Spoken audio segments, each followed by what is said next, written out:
Halo sahabat Lestari, kali ini kita akan mengulas mengenai manajemen perjalanan pendakian.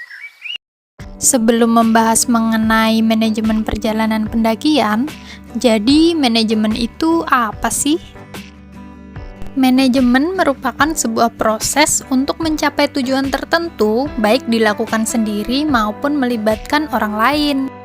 Tujuan tertentu saat melakukan pendakian bukan berarti puncak saja loh, namun bagaimana perjalanan tersebut dapat tercapai dengan lancar dan tentunya selamat.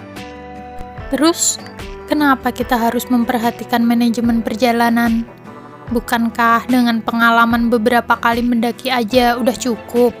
Tentu tidak, meskipun sudah sering mendaki, namun faktor resiko tetap sama loh. Resiko kecelakaan tidak akan memilih siapa yang berpengalaman maupun yang belum berpengalaman. Dalam hal ini, kita membutuhkan manajemen yang baik untuk mengatur apa yang bisa kita lakukan supaya bisa mencapai tujuan tersebut. Fungsi kita melakukan manajemen ini supaya proses perjalanan pendakian kita lancar, cukup dalam pembiayaan, cukup kebutuhan konsumsi, cukup peralatan dalam menghadapi berbagai kondisi di lokasi, memiliki fisik cukup hingga selesai pendakian, cukup dalam antisipasi yang buruk. Tujuan manajemen perjalanan sendiri bisa kita rangkum dalam kata section.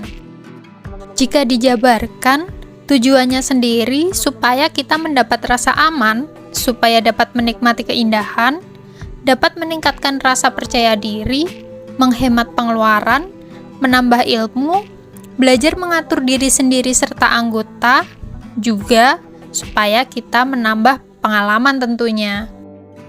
Tahapan manajemen perjalanan secara umum dapat kita rangkum menjadi 3 tahap. Yang pertama ada tahap persiapan. Dalam mempersiapkan sesuatu, pasti kita tentukan dulu nih tujuannya. Tujuan di sini dibagi menjadi 2, yaitu tujuan umum dan tujuan khusus. Tujuan umum merupakan tujuan perjalanan kita akan kemana, sedangkan tujuan khusus bisa diartikan isi dari perjalanan tersebut. Misal, hanya sekedar refreshing, mencari foto landscape, atau belajar pemetaan, dan lain sebagainya.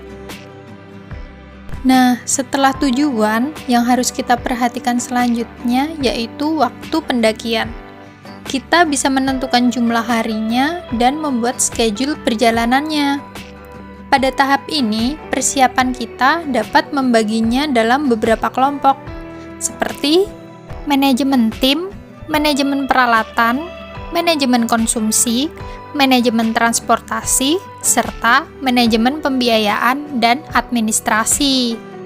Dalam manajemen tim, harus dilakukan pembagian tugas. Langkah pertama, pilihlah leader atau pemimpin. Setelah leader terpilih, selanjutnya, bagilah tugas tim kalian. Personil yang ditugaskan di depan harus mengerti akan medan, dan juga harus mengerti tentang navigasi. Navigator juga harus memiliki kepedulian yang besar, tidak mementingkan diri sendiri agar personil yang lain tidak tertinggal. Sedangkan personil bagian tengah itu merupakan personil dengan kemampuan yang lemah. Personil ini diletakkan di tengah agar meminimalisir terjadinya resiko di lapangan. Untuk personil yang paling belakang atau yang sering disebut sweeper harus memiliki fisik yang paling kuat. Hal ini bertujuan agar sweeper selalu memastikan bahwa personil tidak ada yang tertinggal dan memastikan semua tim aman. Nah, sedangkan untuk leader sendiri, dia harus memposisikan dirinya di mana saja atau fleksibel, jadi bisa di depan, di tengah, maupun di belakang. Dan seorang leader harus memastikan semua anggotanya agar tetap aman. Hal yang tidak kalah penting adalah peralatan. Kebutuhan alat harus disesuaikan dengan kondisi di lapangan dan lamanya waktu perjalanan. Tidak semua tempat membutuhkan alat yang sama. Oleh karena itu, kita harus mencari tahu tentang lokasi pendakian secara detail, supaya kita bisa menentukan peralatan yang cocok dan efisien sesuai kebutuhan pendakian. Selain lokasi, kita juga harus memperhatikan alat sesuai dengan cuaca dan jumlah personil. Dan kemampuan packing mutlak harus dikuasai supaya seluruh alat dapat diangkut dengan efisien.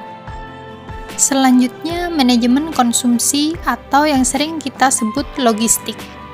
Konsumsi adalah hal wajib yang harus benar-benar kita pikirkan, supaya kebutuhan makanan dan minuman bisa tercukupi untuk seluruh personil selama perjalanan pendakian. Salah satu cara untuk melatih melakukan manajemen konsumsi adalah dengan memisahkan dan mengemas bahan makanan sesuai dengan waktu makan dan diberi label. Selain kebutuhan makan, aturlah kebutuhan air.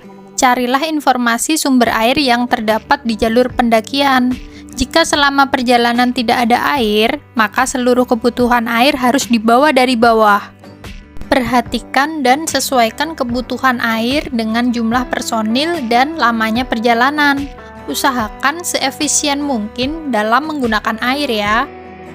Selanjutnya, manajemen transportasi.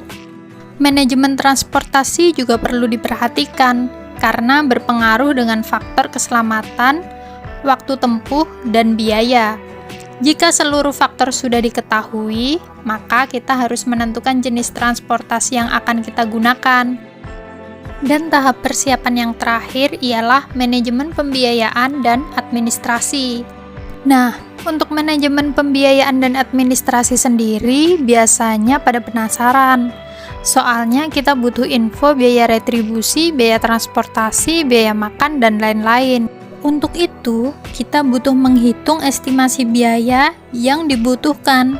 Selanjutnya, pikirkan untuk memenuhi kebutuhan tersebut. Entah dengan cara patungan dari biaya pribadi atau akan mencoba mencari sponsor. Dalam mengatur pembiayaan, kita harus jeli dan efisien. Pisahkan uang yang ada sesuai dengan kebutuhan aja. Sedangkan untuk manajemen administrasi di sini, maksudnya perencanaan perizinan dan administrasi di tempat yang akan kita datangi. Kumpulkan informasi apa saja yang dibutuhkan guna melengkapi persyaratan administrasinya ya. Tahap yang kedua adalah tahap pelaksanaan. Dalam manajemen perjalanan pendakian, tahap pelaksanaan dilakukan jika tahap persiapan sudah selesai dan beres. Usahakan perjalanan sesuai dengan apa yang sudah direncanakan, kecuali ada kondisi alam atau kondisi di lapangan yang tidak seharusnya. Untuk mengantisipasi hal yang tidak diinginkan, maka personil wajib membuat plan lain, yaitu merencanakan juga kemungkinan-kemungkinan yang bisa terjadi agar lebih mudah menghadapinya. Setidaknya, kita sudah berusaha meminimalisir resiko yang kemungkinan bisa terjadi. Dan tahap yang terakhir adalah tahap evaluasi. Tahap evaluasi dilakukan ketika kita sudah selesai melakukan perjalanan. Lalu, kenapa harus ada evaluasi? Evaluasi sangatlah penting karena bisa digunakan untuk antisipasi pada perjalanan selanjutnya. Karena dalam setiap aktivitas selalu ada pembelajaran yang bermanfaat untuk proses pendewasaan diri dan untuk memperbaiki aktivitas-aktivitas kita selanjutnya. Nah, itu tadi ulasan manajemen perjalanan pendakian versi catatan Lestari. Jika ada tambahan atau kritik dan saran, langsung aja ya kita diskusi di kolom komentar, oke? Terima kasih dan salam Lestari!